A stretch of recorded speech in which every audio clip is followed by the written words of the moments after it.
Hello boys and girls and welcome to my channel. Today we'll be speaking about a very common financial instrument that is used across all households to manage money. Yes, you guessed it right, we'll be speaking about fixed deposits. Fixed deposits is something that a lot of us know everything about, but managing multiple and multi-year fixed deposits sometimes becomes a challenge. Hence I decided to put together certain best practices that all of us can benefit from. So let's get started. The first tip while managing fixed deposits is to make sure we have a tracking sheet. A tracking sheet is a simple Excel or a Google spreadsheet that helps us capture the vital information of our fixed deposit.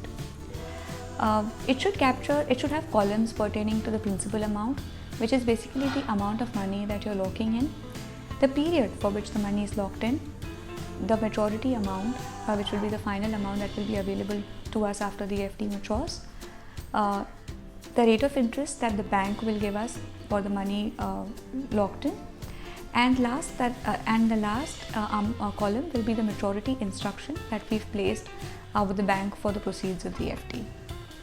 We need to maintain this Excel sheet and update it twice, once while the FD is created and second is when the FD matures. Additionally, you can also opt to update this sheet in case you have quarterly or monthly interest payments to make sure that your interest amounts are correctly captured and correctly paid out by the bank and the proceeds get utilized properly. This simple exercise not only helps us to reconcile our FDs, but it helps us a lot during our tax filing. The second tip while managing our fixed deposits is to make sure that our proceeds are tied to our goals.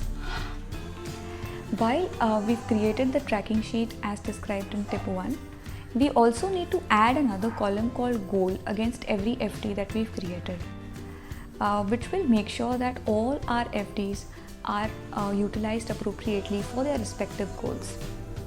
For example, if you've created a fixed deposit for INR 50,000 for a period of 3 years, say to take a vacation, then the tracking sheet will have an additional column called vacation, and as soon as the FD matures after 3 years, the proceeds, the maturity amount, which will be 50,000 plus the interest rate, will be appropriately used to plan your vacation.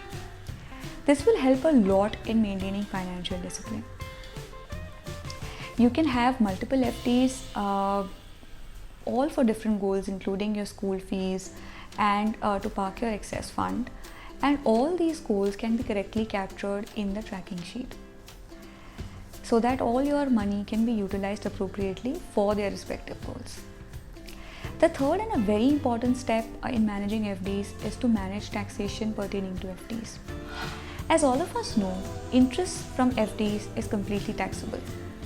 As per Budget 2019, if the total amount of interest that you've earned from all your FDs crosses 40,000 rupees, then your entire interest income becomes taxable, which means that all your amount, which is above 40,000, needs to be added to your net taxable income, and you need to pay taxes according to your tax bracket.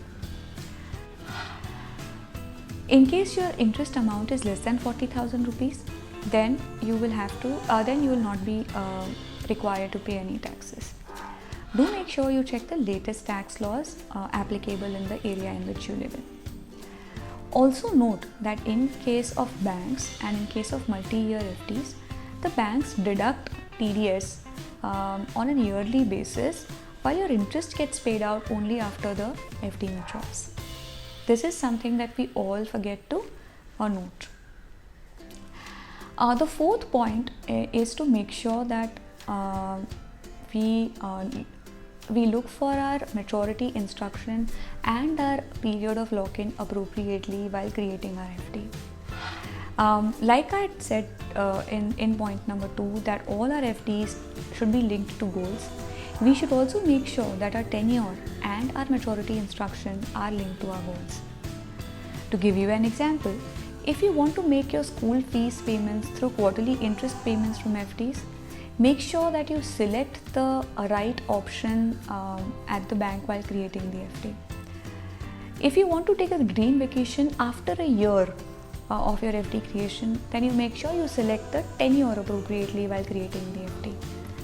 While selecting tenure, don't forget to look for the interest rate chart updated by the bank.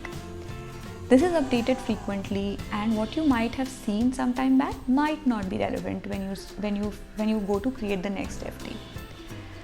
So these are certain simple steps that we all need to keep in mind while managing our FDs. If you did like the content, please do click the like button and do subscribe to the channel to get regular content on personal finance and insurance. Have a great day, guys. Bye.